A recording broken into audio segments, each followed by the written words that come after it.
Oh boy, it's been a cold winter, hasn't it? And so what do? You're a chef like me and you are adamant about getting your food from the guys that grow the food, right? I don't like going to the grocery store. I don't like my food with wax and preservatives on it. So what do you do in the winter when the trees look like this? The ground is frozen.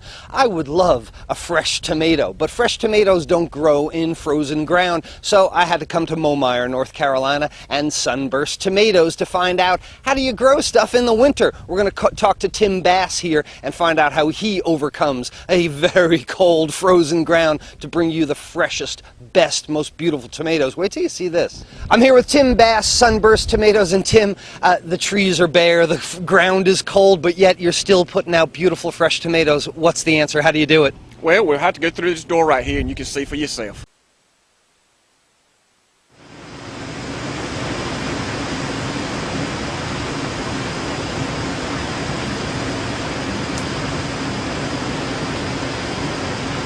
In Momeyer, North Carolina with Tim Bass, Sunburst Tomatoes. I found your secret garden, Tim, when it's freezing outside.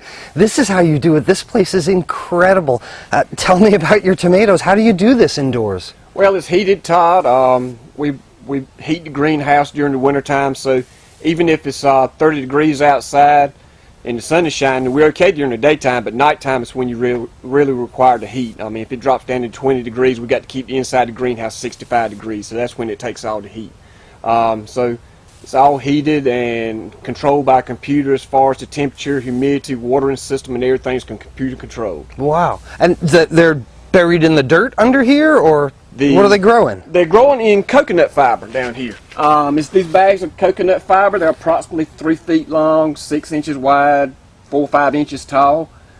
These tomatoes were actually seeded back the first part of November. So we've been growing them through all the snow and cold weather that we've had, and now we're reaping our benefits of our labor. We're getting ready to start picking tomatoes. How do you water them? How do they get nutrients? Watered through these little water tubes here that you can see. It's controlled by the computer. Comes on about every 20 minutes at this time of the year during the daytime. No watering at nighttime. The water brings in all the water that it needs, plus all the nutrients that it needs to make the plant grow and produce flavorful tomatoes. And now they grow, all right, obviously roots upward. What's the string? They're growing on a string here. They're supported by the string. If you can see these little clips here, there's a white one, here's a black one. They're under the leaf. That's what actually supports the plant. It holds it up. So when it gets up to the top of the wire here, where that is, at that time we've pulled leaves off the bottom of the plant so we can actually let the plant down and it has more room to grow up. So at the end of the season, when we finish up with the plants, they'll be approximately 15 feet long. And you're always picking from the bottom? Always picking from the bottom up here's your growing point. And growing from bottom point the never top. changes. So what's the advantage of being in here? What, you get a better tasting tomato? You're able to control the product? Yeah, we can control the product. It's not outside, so it's inside, so it doesn't have rain and dew or anything like that on it. The shelf life is incredible. I mean, they'll keep a week with no problem.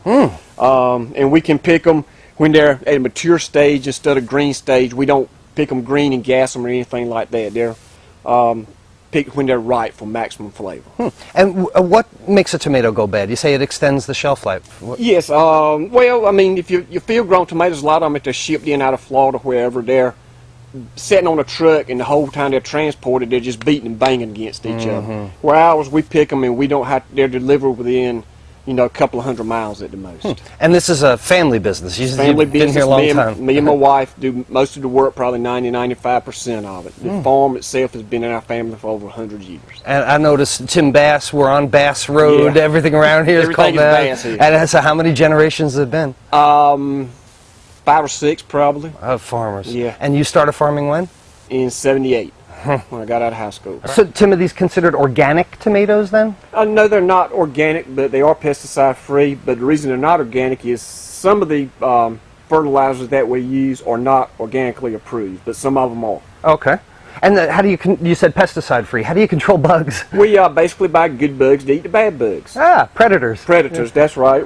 Here's an example. We have these here. What they do is search out the whiteflies, and they'll actually attach their eggs to the whitefly larvae and parasitize them and kill them.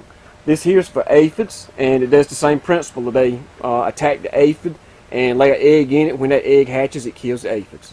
So bad bugs get killed by the good That's bugs. right. That's a great way to go about it. Pesticide free, another thing to look for in your wholesome food.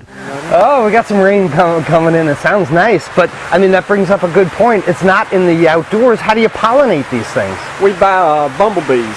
About every 6 or 8 weeks, we bring a hive in and put them in, and they fly around and pollinate the crop for us. Don't kill those bumblebees. You'd have no pumpkins, you'd have no tomatoes, you'd have no a lot of things. Bumblebees pollinate things inside, and because it's not outside, you got to bring the bumblebees inside, and you have a little cardboard hive that they live in. They go out, and because it's raining today, we were trying to get a picture of some of them, but you told me what? They don't work as well? They don't work as good when the humidity's too high. The humidity in the flower won't shed its pollen if it's too high. Humidity is sticky. So they only fly around and pollinate when they know that the pollen will shed off. Huh. And that's the best kind of labor, right? You don't That's have, true. they don't work when the weather's That's not right. nice. So that's great. Here at Sunburst Tomatoes in Mulmeyer, North Carolina, this is more proof that you can find wholesome foods, that you can find the things that the farmers are making for you. Don't have your stuff trucked from another country or another part of the U.S. Go to where the food is. You'll have the best created dinners when you use basic cooking methods. Tim, thank you so much for Thank showing you. me this beautiful place. It's just wonderful, and congratulations. Thank you.